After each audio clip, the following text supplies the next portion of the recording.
किसान भाइयों, मैं आज बूढ़पुर जट और नूर नगर के बीच में हूँ, नारसन के पास। ये देखिए किसान ने कितनी मेहनत की है। गेहूं का ईख है इस पे। अब आके अक्टूबर में मिट्टी चढ़ाई गई है और कितनी मेहनत कर रखी है।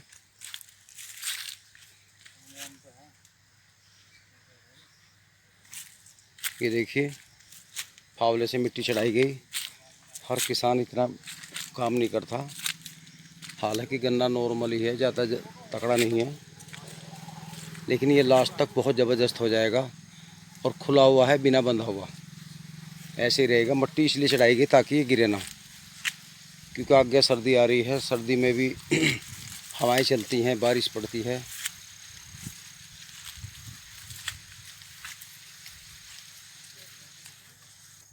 ये भाइयों 60 इंच पे है, 5 फुट पर।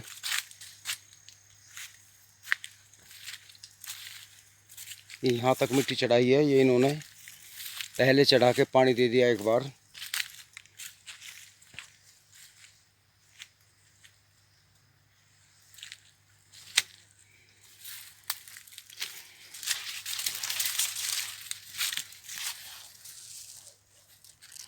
देखो जी, समझ अपनी अपनी है। कुछ किसान 28 पे बो रहे हैं, कोई 24 पे, कोई 30 पे, कोई 36 पे, कोई 33 पे, कोई 40 पे, कोई 45, 50 इंच, 60 इंच। मतलब लोग, किसान भाई प्रयोग कर रहे हैं। हर आदमी को अपनी तरह का पसंद है। पसंद अपनी अपनी है भाइयों। मैं तो सबका गन्ना देखता हूँ, सभी का मुझे अच्छा लगता है। जबकि मैंने 28 और 30 इंच पे बो रखा है, मुझे वो अच्छा लग रहा है। क्योंकि हमारे पास, हम मीडियम किसान हैं। हम जैसे बहुत किसान हैं जिनका अपना इतना बजट नहीं है, क्योंकि परिवार के भी खर्चे हैं कि जो छोटा ट्रैक्टर ले लें या उसके यंत्र बना लें, बहुत खर्चा आता है। क्योंकि किसान का तो एक ही रेट जाना है। हाँ, कुछ अब रास्ते मिले हैं हमें घूमने, जैसे हम बाहर घूम रहे हैं, इससे हमें पता नहीं था कि गन्ना 350 का भाव रस वाले भी ले रहे हैं। हम तो ये सोचते थे जो किसान काट कर कलेसर पर डाल रहे हैं वो 200-250 को जा रहा है। इसलिए हम मील की सप्लाई का ध्यान रखते थे, क्योंकि मील का रेट कलेसर से ठीक होता है। अब हमारे यहाँ 350 का रेट चल रहा है, तो सप्लाई अगर बढ़िया है तो किसान 350 का डाल लेगा। और जिस किसान भाई की सप्लाई नहीं है, सप्लाई ज़्यादातर उनकी टूट जाती है, या तो गन्ना कम बोते हैं या आलू धान करते हैं कई साल तक, फिर उनमें घाटा आता है, फिर किसान गन्ने पे आता है, तो गन्ने पे आने से सप्लाई नहीं बढ़ पाती उनकी। सप्लाई उनकी बढ़ती है जिनका हर साल थोड़ा बहुत बढ़ता रहता है। तो इसलिए किसान मेहनत करता है, अपनी पैदावार बढ़ाता है। लेकिन हमें एक नया रास्ता मिला। वो नया रास्ता मैं आपको बताना चाहता हूँ। कुछ किसान जो टंच का बो रहे हैं और लाभ उठा रहे हैं, जैसे 60 इंच पे गन्ना बो दिया, उसको गिरने नहीं देते, ट्रैक्टर से मिट्टी चढ़ाते हैं, गहराई से बोते हैं, करीबन 1.5 फुट उसको दबा देते हैं मिट्टी में, और उसमें रोग नहीं लगने देते। 3-3, 4-4 स्प्रे करते हैं। स्प्रे करने के लिए 40-50 हज़ार की स्प्रे मशीन लेनी पड़ेगी, जो ट्रैक्टर के पीछे चलेगी। लंबे पाइप होंगे 100-150 मीटर के। अपना ट्रैक्टर होगा, तो उससे स्प्रे करते रहते हैं। स्प्रे करने से क्या होता है, ऊपर टॉप बोरर वगैरह वगैरह बीमारियां नहीं लगती। हम लोग क्या करते हैं, जब छोटी होती है एक बार स्प्रे कर दिया, बाकी जो भी डालना है फटारा वगैरह वगैरह यूरिया में मिला कर जड़ में डालते हैं। तो वो महंगा है। जो स्प्रे करते हैं किसान भाई ऊपर, वो मुझे सस्ता लगा, जैसे जानकारी मिली। क्योंकि वे हल्का यूरिया मिला लेते हैं 1-2 किलो बीघे के हिसाब से।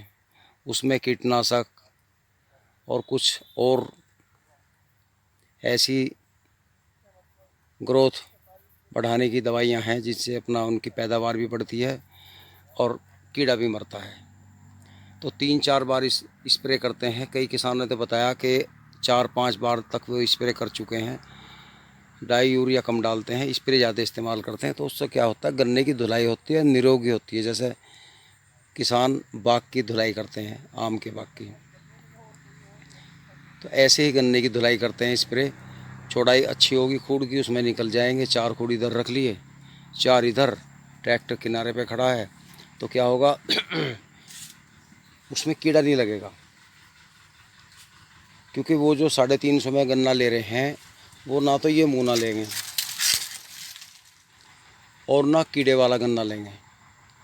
तो इसलिए वो गन्ना वे 350 रुपये कुंटल ले रहे हैं, निरोगा।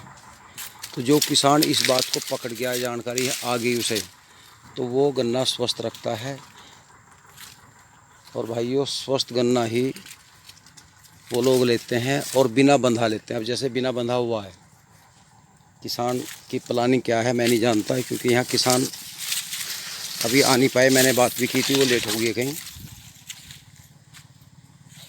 तो भाइयों अब ये किसान का गन्ना है, हो सकता है ये सीज़न के एंड में जब इसका गन्ना तकड़ा हो जाए, ये रस वालों को दे दे, क्योंकि ना तो गिरा हुआ है और ना कोई कीड़ा है इसमें। तो ऐसा ही स्वस्थ गन्ना को लेते हैं। रही मुने की बात, ये तो जब छोलते हैं इनको अपना चारे में ले जाओ, छोटे मोटे पोगे जो हैं। अब जैसे ये गन्ना है, ये कीड़ा लगा हुआ है भाई, ये इसमें टॉप बोरो लगा हुआ है कि इसको रस वाला नहीं लेगा। मान लिया जरा फैक्ट्री नहीं चली, इस तरह का गन्ना और मुना इसमें 20% मतलब 10% भी निकल गया, तो ये भी एक नुकसान है। मील पे फैक्ट्री में सब चला जाता है, मुना भी, ये भी सब चला जाएगा। तो मेरे विचार से लाभ तो देखो फैक्ट्री में गन्ना देने में है, लेकिन कुछ किसान एडवांस है, थोड़ा जल्दी करते हैं। जैसा कि एक किसान ने जुलाई में, अगस्त में गन्ना डाल दिया, दे दिया रस वाले को, उसने अब आलू बो दिए, तो वो थोड़ी पैदावार ज़्यादा ले लेते हैं। तो ये काम सभी कर सकते हैं, हम भी कर सकते हैं, आप भी कर सकते हैं। अब देखो ये गन्ना है, सामने भी ऐसा ही है, ट्रांसविधि का। यहाँ किसान ने पत्ती तार रखी है, गन्ना मोटाई है, मोटा बड़ा हुआ है। तो ये तो मैंने देखा, जितनी चौड़ाई बढ़ेगी तो गन्ने को हवा लगेगी, चौड़ाई भाइयों मोटाई तो बढ़ेगी। लेकिन ट्रांसविधि का जब भी मज़ा है, जो किसान ये लगा लो आप असोज में बोए और बोने के बाद में उसे अगली साल असोज में ही काट के रस वालों को दे दे, उसमें तो मुझे लाभ लगा। और देखो मेहनत करनी पड़ेगी, 3-4 स्प्रे करने पड़ेंगे, उसके बाद तुरंत आलू बो दे या दूसरा गन्ना बो दे। क्योंकि फैक्ट्री में गन्ना अगर आप रस वालों को 5 बीघे दे रहे हो और आपने वो 10 दिन में निपटा दिया, तो आपको नगद पेमेंट आ गया। और फैक्ट्री में अगर वो गन्ना आपने डाला, एक तो लेट जाएगा और फिर उसका पेमेंट जो है भाइयों लेट ही आएगा।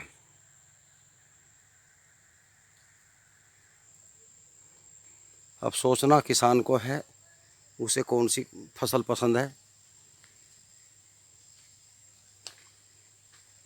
कुछ फैक्ट्रियाँ तो ऐसी हैं भाइयों, जहाँ पिछले साल का भी भुगतान पूरा नहीं हो पाया। ये साल तो, पिछली तो रह गई, उससे अगली भी रह रही है। फैक्ट्री वाले हाथ दाब के चलते हैं किसान का। सरकार बहुत दबाव दे रही है, सरकार भी ज़्यादा हिसाब से सही लगा रही है।